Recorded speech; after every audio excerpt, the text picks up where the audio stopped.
All right, now we got something to dissect. You know what I'm saying? Welcome back to another episode of that Stay Off My Grass podcast. You got your boy Suns fan Randy in the building, and we got us. We got the Suns versus the Warriors. Now, I want to lead off by saying this: if I'm a Warriors fan, Steph Curry fan, I am pissed off. That boy dropped 50 and lost. God damn, it was just like it was so crazy because like I was looking at it like this in the sense of like I understand that Steph is gonna be Steph, and like sometimes he's gonna have nights like this where he just dropped 50 or he just can't miss or whatever the case may be. But I feel like the way that he was getting 50 was super mega easy. It was like what it was all on blow bys. It was, you know what I'm saying, people biting on the pump fake. It was people eight and dropping on the three on the screen and roll. So it was just like, man, it was just, so I was just like, and so that's why I was just like, man, we got to make an adjustment or whatever the case may be, or at least make them work for it, because I feel like Devin Booker got to 16 points and they started doubling him at the hash. So I was just like, all right, Monty, like, what we gonna do, or whatever the case may be. But I do want to leave by saying this: ain't it crazy though how like the execution and like the game plan changed when like Monty isn't like coaching the team? Like, yes, they said that. I mean, he was out there, but I feel like they said that the assistant coach is taking most of the reign tonight because he wasn't feeling so well. Blah blah blah. So I'm just like, that's crazy how like different the team looked when somebody else is at the helm. But I will give credit when it's due. I feel like Monty coach was decent tonight. I don't know if it was a combination of just like everybody's hitting. You know what I'm saying? It was a combination of just everything that could went right. Like everybody was knocking down their open shots tonight. Like I really didn't want to get into a 3-point shootout with the Warriors, but we ended up winning that battle. And I feel like the Warriors defense too wasn't you know what I'm saying, wasn't the best either. So you know what I'm saying. But like I said, shout out to the Warriors, man, because they made us work for it for sure. I thought that they was gonna come back, but you know what I'm saying. It seemed like they just couldn't get no help from their bench. Really, that's really where it hurt them. Like Jordan Poole and you know what I'm saying. Jermichael Green was just blowing layups, and then Anthony Lamb didn't really give you much.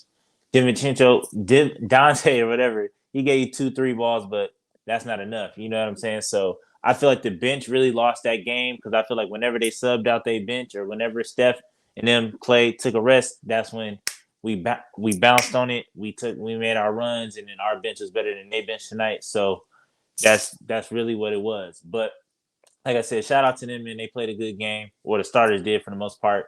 And I don't know what's necessarily going on with the Warriors in the sense of like the record. I don't know if it's just like they'll get it together, it's still early, or whatever the case may be, or they just like they'll cut it on whenever they cut it on. But just from the outside looking in, it do look like that punch might have been affecting this team a little bit more than I would have thought, or maybe you know what I'm saying they putting out there. But I could be wrong. I could be wrong. I could just be like, you know what I'm saying, just a I don't heavily watch the Warriors like that. I'm not like, you know what I'm saying? I watch every basketball game when I see it on, but I'm not like in tune with the team and like, oh, like the chemistry and all that. But like I said, but to dive into the Suns, man, dive into the Suns. Look, we balled out tonight, and I feel like tonight is a night where I feel like you can say something about DeAndre Ayton, because even though, like I said, I feel like he played like this all the time, but it seemed like after that Heat game, that 14 or that 16 and 12 that he put up, everybody was like, oh shit, is DA's fault the reason why we losing and da da da. It's like even in a win, this is what he do. So it's just like I don't understand like why is everybody acting brand new, or like DeAndre Ayton is the key to winning every single game, or DeAndre Ayton is the key to winning games all of a sudden.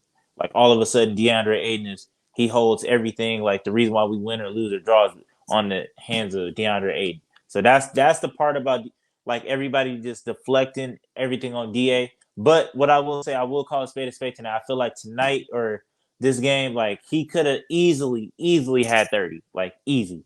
Just like it was a lot of shots that he didn't miss. It was a lot of drop passes. I haven't seen that from him in a real long time. You know what I'm saying? He had 4 turnovers tonight, and it was just like, to me, it reminded me he had one of those flashback nights of just like early rookie or second year DeAndre Ayton that couldn't catch, and I hadn't seen that dude in a long time. So, like I said, I feel like tonight he could have easily got 30.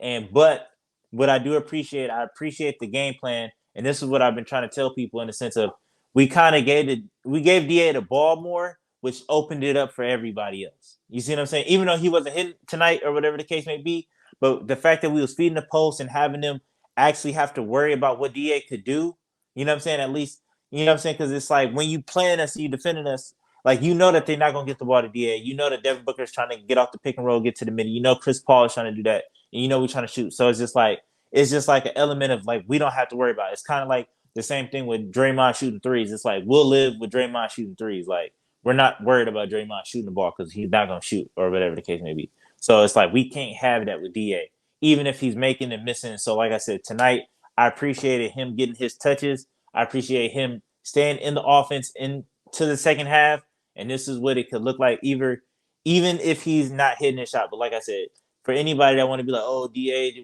blah blah, blah, he could have been better for sure, for sure. Tonight was a night where I got to call a spade, and like I said, I'm not a Da fan, I'm not a Da stan, I'm a Suns fan. Nobody on this team is bigger than the program, so I'm just trying to get that ring at the end of the day. So Devin Booker, another solid outing. I feel like his playmaking is getting better. I feel like his playmaking, his passing out of the double team is getting a whole lot better. Even though only thing I feel like is getting it's crazy because his playmaking is getting better. I don't know what's up with his lobs. Like I don't know what's up with like Devin Booker and his lobs is just like I said I continue to say this for somebody with so much touch. It makes no sense to me how he can't throw a lob to DeAndre Ayton. Like it makes no sense at all. But I feel like even though his playmaker is getting better, passing out and stuff, like I feel like it's getting a little bit harder for him to create off the dribble or like off, you know what I'm saying? Like shot create for whatever reason.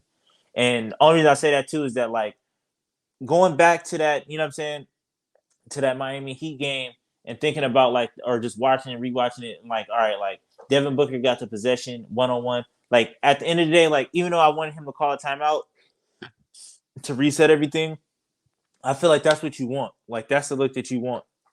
At the end of the day, that's the reason why Devin Booker is getting $30-40 million is because, you know what I'm saying, for moments like that, 1v1, down by one, we need a bucket, you know what I'm saying? And that's where I'm starting to notice like, okay, like his shot creating is getting a little bit like, getting a little bit weird. Like he's not getting as much open looks or he's not getting as much separation as I want him to, you know what I'm saying? Outside of on a pick and roll, like I want him to be able to just break somebody down, get open, and get that bucket. But it is what it is. He got 27. I think it's a little bit easier too when he don't got to facilitate the offense. So 27 tonight. Cam Payne had his second best game as a Sun.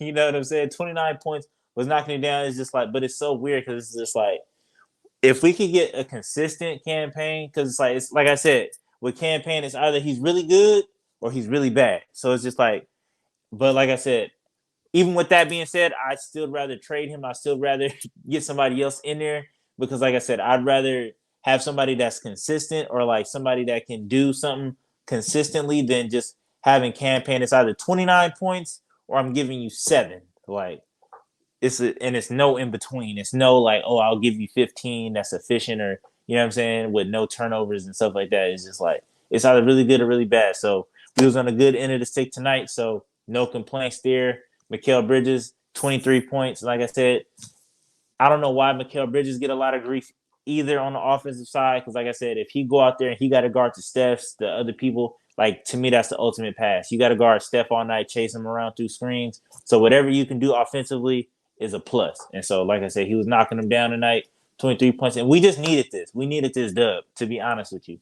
Like, as long as we can probably protect home court during this season, I feel like we should be fine in the standings. I've been periodically checking them like, oh man, do I really want first? Do I really want second?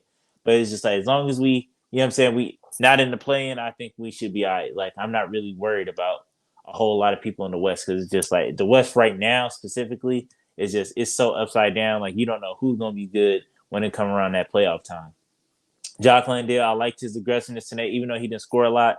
7 points, running up and down the court. That's what we need DA to do. Damian Lee hit some clutch threes. You know what I'm saying? TC, like I said, that boy on time. He's on time. That's what I like to call him, on time, man. So he did the same. Like I said, we got a good dub today.